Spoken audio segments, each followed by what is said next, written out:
hidupku. Kau berikan hidup yang baru. Darahmu menyucikan, pulihkan hatiku. Ku nyatakan Kaulah segalanya. Engkaulah sumber pengharapan.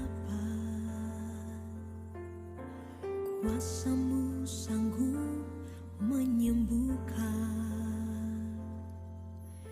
Jiwaku pun berserah hanya kepadamu. Yesus, Kaulah segalanya. Karena salib-Mu ku hidup. Karena salib-Mu ku menang. Engkau yang berkuasa, sanggup untuk melakukan mujizat-Mu di hidupku.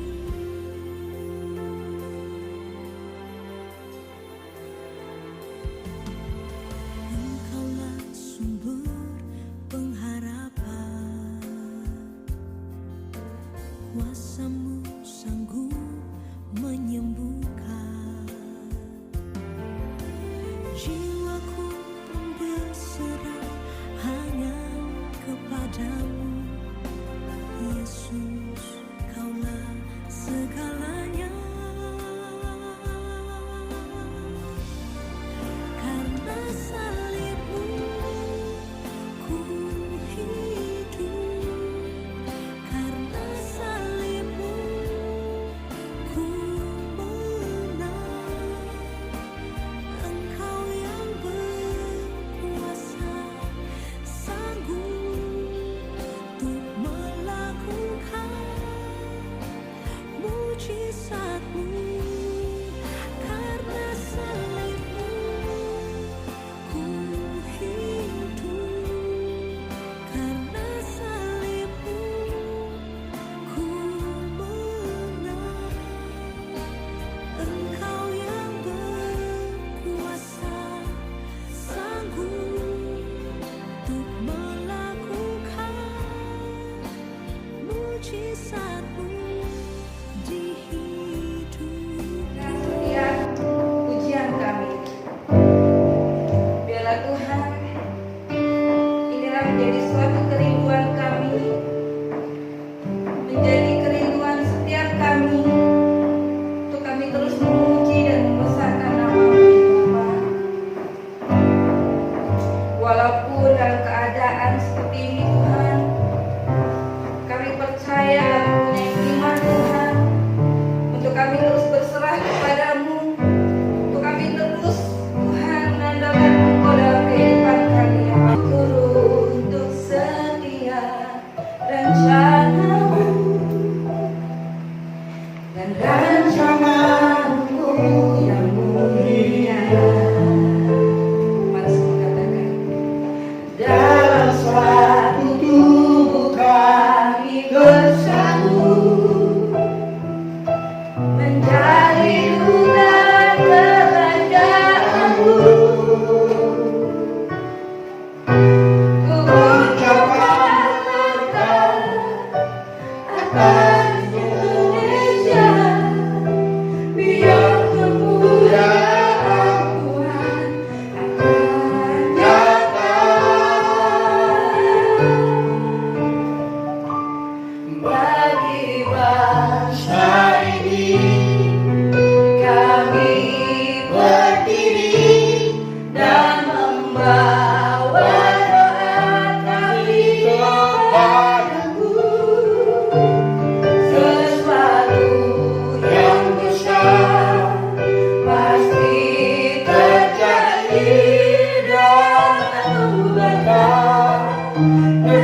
yang pertama sampai ayat yang keempat saya membaca untuk kita semua.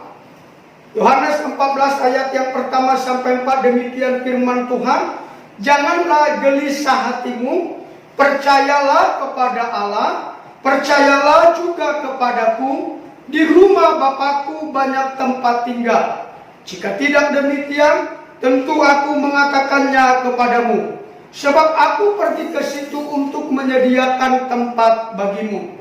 Dan apabila aku telah pergi ke situ dan telah menyediakan tempat bagimu, aku akan datang kembali dan membawa kamu ke tempatku, supaya di tempat di mana aku berada, kamu juga berada. Nah, saudara-saudara, kalau kita merayakan Natal, itu berarti berbicara tentang kasih Tuhan yang luar biasa kepada kita.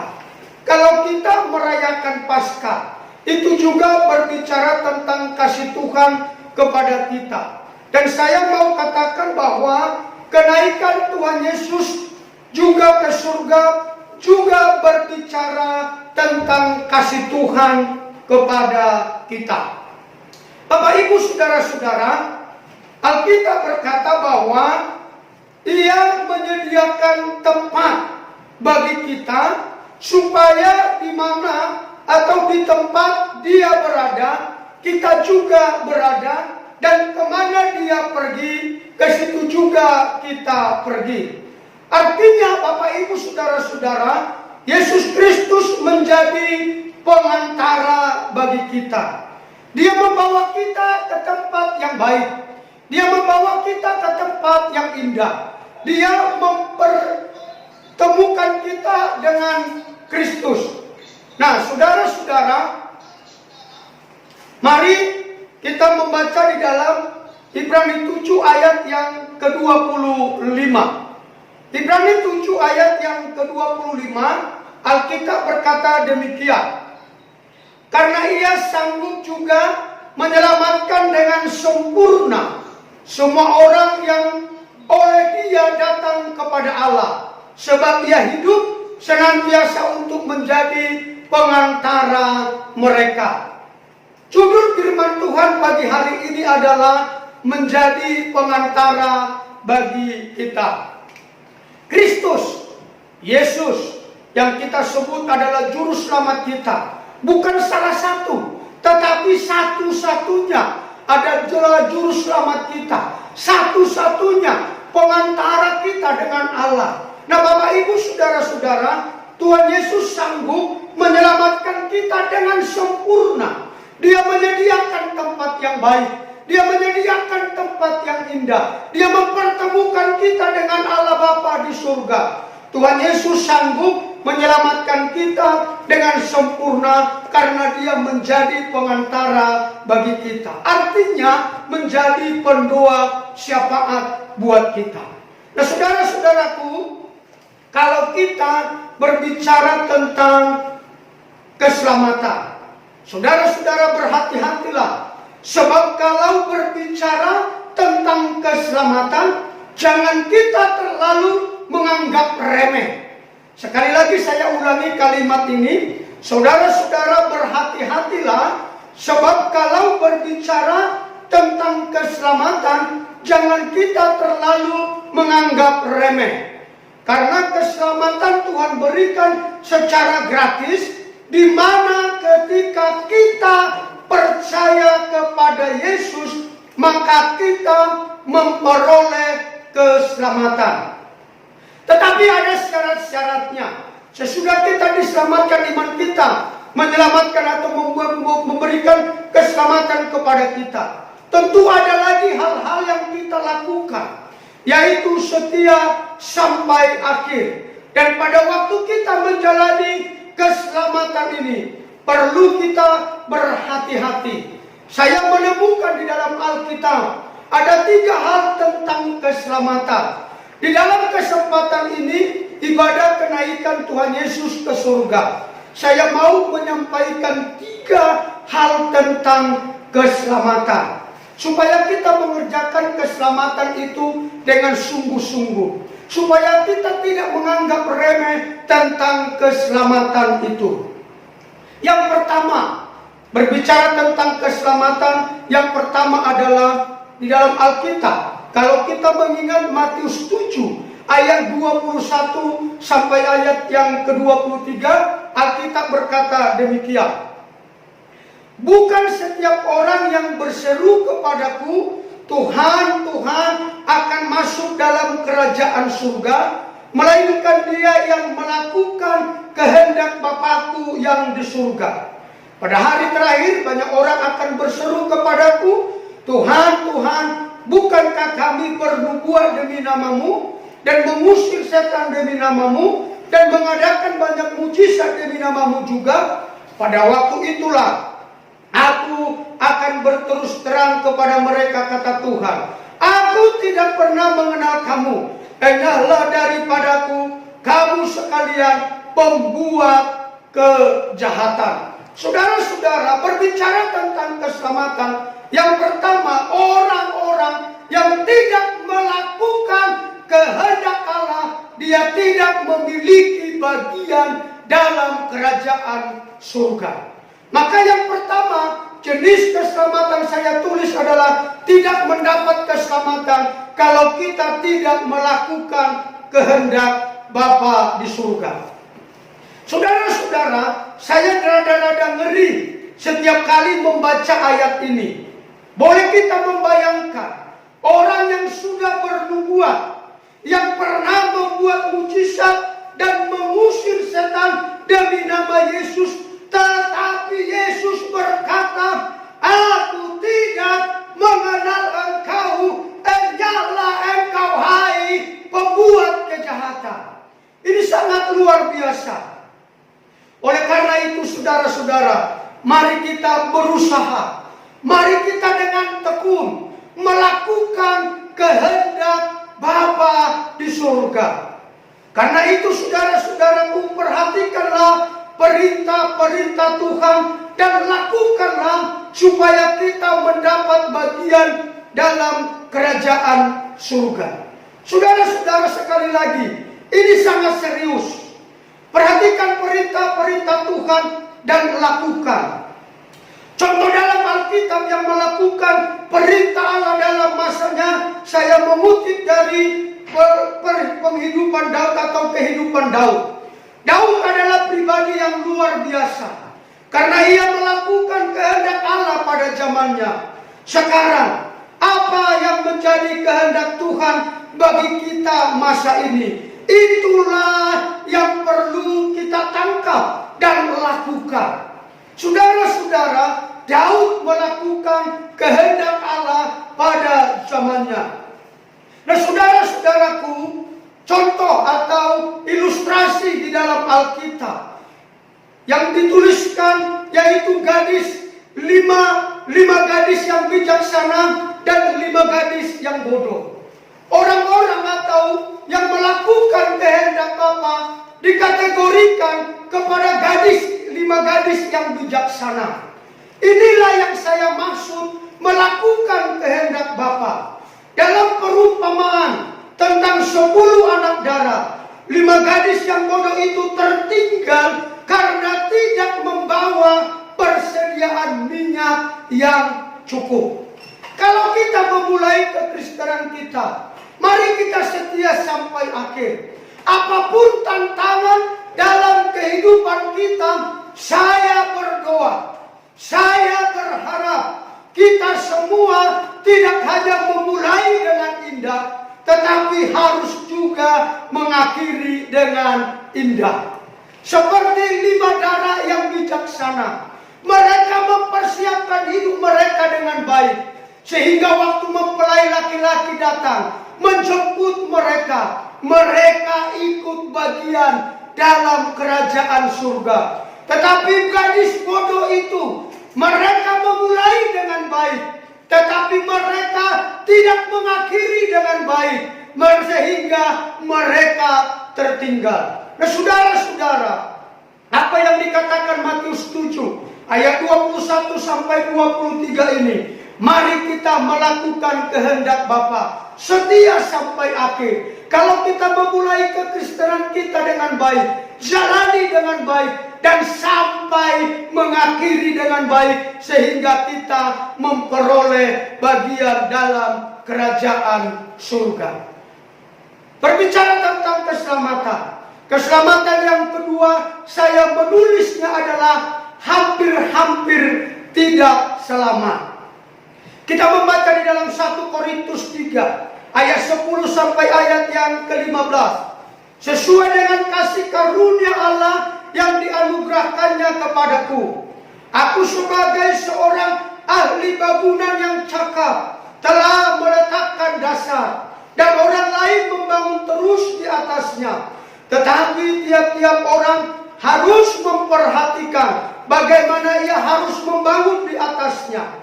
Karena tidak ada seorang pun yang dapat meletakkan dasar lain daripada dasar yang telah diletakkan, yaitu Yesus Kristus.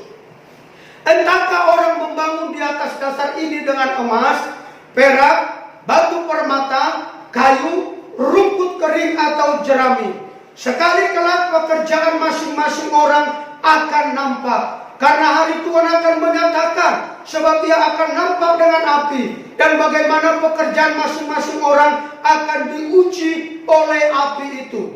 Jika pekerjaan yang dibangun seorang tahan uji, ia akan mendapat upah. Jika pekerjaannya terbakar, ia akan menderita kerugian, tetapi ia sendiri akan diselamatkan, tetapi seperti dari dalam api. Bapak Ibu jemaat Tuhan, bisa baca lagi nanti di dalam 1 Korintus 3 ayat yang ke-10 sampai ayat yang ke-15. Berbicara tentang keselamatan yang kedua, saya menulisnya adalah hampir tidak selamat. Bagaimana cara kita membangun hidup kita di dalam Tuhan? Bagaimana cara kita membangun iman kita kepada Tuhan? Itulah menentukan keselamatan kita. Saudara, kita membangun hidup ini dengan dasar atau fondasi dari Tuhan Yesus Kristus. Masalahnya, setelah kita percaya kepada Tuhan Yesus, dengan bahan apakah kita membangun kehidupan ini? Apakah dengan emas? Apakah dengan perak? Apakah dengan batu permata? Ataukah dengan kayu? Ataukah dengan rumput yang kering atau jerami?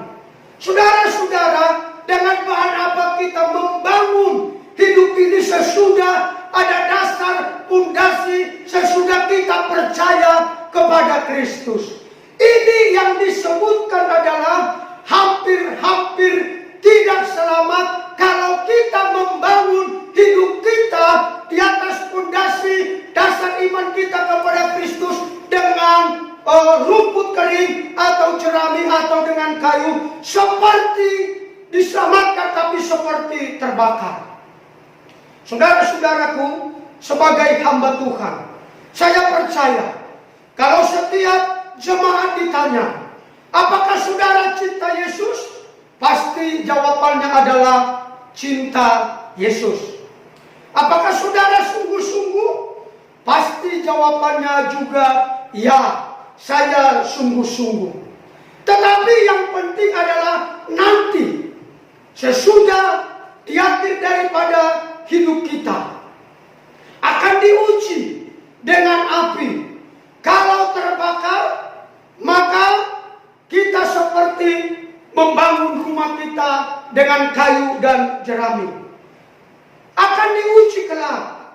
Tetapi kalau kita membangun di atas dasar iman kita, membangun rumah kita, membangun iman kita dengan emas, perak, dan permata, maka kita akan diselamatkan sungguh-sungguh. Saudara-saudaraku, saya berdoa supaya setiap jemaat Tuhan, saya percaya kita membangun, mari kita membangun kehidupan kita dan iman kita dengan emas. Mari kita membangun kehidupan kita dengan perak. Mari kita membangun kehidupan kita dengan batu permata. Sehingga pada waktu kita diuji dengan api, tidak akan terbakar, melainkan akan baik-baik saja. Bapak Ibu saudara-saudara jemaat Tuhan yang saya kasihi, keselamatan yang kedua ini saya menyebutnya hampir-hampir tidak selamat. Kalau kita membangun di atas dasar fondasi yang sudah Tuhan lakukan, iman kita, membangun kehidupan kita, membangun iman kita dengan kayu, maka akan terbakar, maka akan mengalami kerugian. Tetapi jika kita membangun kehidupan dan iman kita dengan emas, dengan perak, dengan permata, walaupun diuji seperti dibakar, tapi kita akan baik-baik saja. Itu kata firman Tuhan. Saudara-saudaraku, saya berharap bagi kita semua jemaat Bukit Sion, mari kita membangun kehidupan kita dengan perak, emas, dan permata. Yang ketiga, berbicara tentang keselamatan adalah selamat dengan sempurna. Kita baca di dalam 2 Petrus 1 ayat yang ke-5 sampai ayat yang ke-11. 2 Petrus 5. 2 Petrus 1. 2 Petrus 1 ayat yang ke-5 sampai ayat yang ke-11. Saya membaca untuk kita semua. Justru karena itu kamu harus dengan sungguh-sungguh berusaha untuk menambahkan kepada imanmu kebajikan, dan kepada kebajikan pengetahuan, dan kepada pengetahuan penguasaan diri, kepada penguasaan diri ketekunan, dan kepada ketekunan kesalehan, dan kepada kesalehan kasih akan saudara-saudara, dan kepada kasih akan saudara-saudara kasih akan semua orang. Sebab apabila semua itu ada padamu dengan berlimpah-limpah, kamu akan dibuatnya menjadi giat dan berhasil dalam pengenalanmu akan Yesus Kristus Tuhan kita. Tetapi barang siapa tidak memiliki semuanya itu, ia akan menjadi buta dan picik, karena ia lupa bahwa dosa-dosanya yang dahulu telah dihapuskan. Karena itu saudara-saudaraku, berusahalah sungguh-sungguh supaya panggilan dan pilihanmu makin teguh. Sebab jikalau kamu melakukannya, kamu tidak akan pernah tersandung. Dengan demikian kepada kamu akan dikaruniakan hak penuh untuk memasuki kerajaan kekal, yaitu kerajaan Tuhan dan juru selamat kita, Yesus Kristus. Nah saudara-saudaraku, ini keselamatan yang ketiga, yaitu selamat dengan sempurna. Bagaimana supaya kita bisa mengalami ini? Alkitab berkata kita harus mengerjakan dengan sungguh-sungguh, yaitu menambahkan kepada imanmu kebajikan, dan kepada kebajikan pengetahuan, dan kepada pengetahuan penguasaan diri, kepada penguasaan diri ketekunan, dan kepada ketekunan kesalehan, dan kepada kesalehan kasih akan saudara-saudara, dan kepada kasih akan saudara-saudara kasih akan semua orang. Sebab apabila semuanya itu ada padamu dengan berlimpah-limpah, kamu akan dibuatnya menjadi giat dan berhasil dalam pengalamanmu akan Yesus Kristus Tuhan kita. Tetapi barang siapa tidak memiliki itu, ia akan menjadi buta dan picik. Karena itu saudara-saudaraku, Alkitab berkata jangan lupa bahwa dosa-dosanya yang dahulu telah dihapuskan. Karena itu saudara-saudaraku, berusahalah sungguh-sungguh supaya panggilan dan pilihanmu makin teguh. Jika kita sungguh-sungguh, jikalau kita melakukan dengan giat, maka kita tidak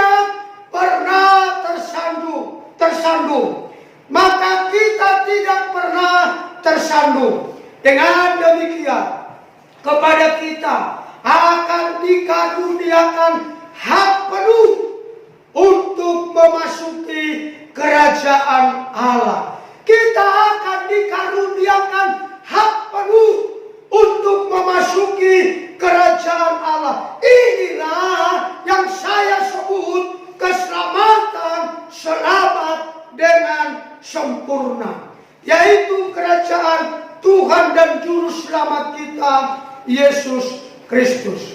Saudara-saudaraku, saya percaya Tuhan Yesus berdoa buat saya dan saudara-saudara.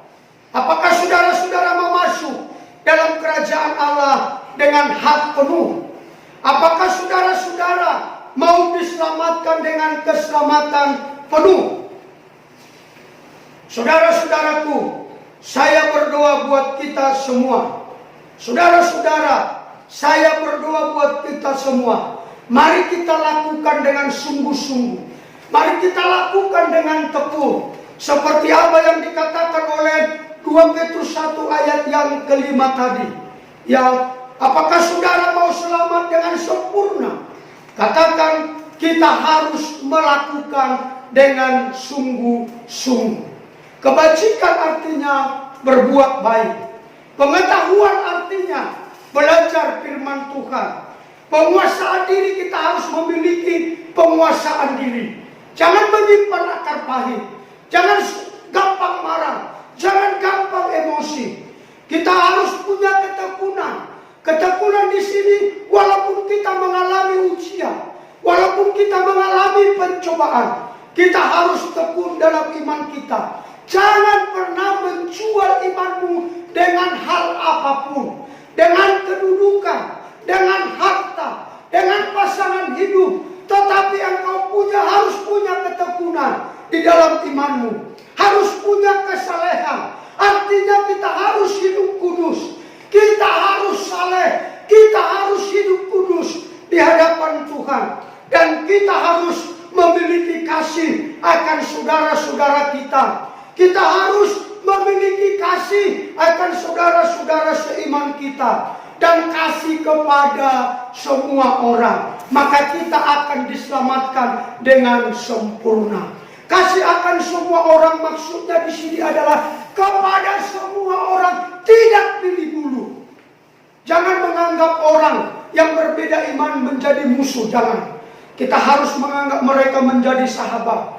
Kita harus memperlakukan mereka sebagai saudara kita. Kita harus memperlakukan mereka sebagai sahabat kita. Sehingga waktu kita menyampaikan berita Injil kepada mereka, mereka bisa menerima kita. Tetapi jika kita sudah lebih awal menganggap mereka musuh, menganggap mereka seperti orang lain, maka waktu kita menyampaikan Injil kebenaran firman Tuhan, mereka akan menolak kita. Oleh karena itu sebagai hamba Allah, saya mendorong jemaat, siapapun kita yang mendengarkan berita firman Tuhan ini, mari kita memperlakukan orang, semua orang sebagai sahabat kita, semua orang sebagai saudara kita. Sehingga kita waktu kita datang kepada mereka membawa berita baik, mereka bisa menerima kita. Makna daripada kenaikan Kristus adalah supaya kita semua orang percaya, menjadi saksi, menjadi pemberita-pemberita Injil. Inilah firman Tuhan yang saya sampaikan pagi hari ini. Berbicara tiga keselamatan. Saudara-saudaraku, sekali lagi, berhati-hatilah. Sebab kalau berbicara tentang keselamatan, kita jangan menganggap remeh. Sebab Alkitab berkata, walaupun kita sudah berseru-seru memanggil nama Yesus, melakukan mujizat, bernubuat dalam nama Yesus, tapi kalau kita tidak melakukan kehendaknya, kita juga tidak mendapat bagian dalam kerajaan surga. Yang kedua adalah hampir-hampir tidak selamat. Saudara-saudaraku, mari kita membangun hidup kita di atas fondasi dasar iman, dengan emas, dengan perak, dengan batu permata, sehingga waktu kita diuji, kita keluar sebagai pemenang. Hidup kita dan iman kita tahan uji. Yang ketiga adalah selamat dengan sempurna. Selamat dengan sempurna ini adalah kita harus tekun, melakukan sungguh-sungguh perintah dan juga firman Tuhan. Kita tekun dalam iman kita. Kita sungguh-sungguh belajar firman Tuhan. Kita memiliki kesalehan. Kita memiliki kasih dengan saudara-saudara seiman kita. Dan kita memiliki kasih akan semua orang. Demikian firman Tuhan. Tuhan Yesus memberkati kita semua.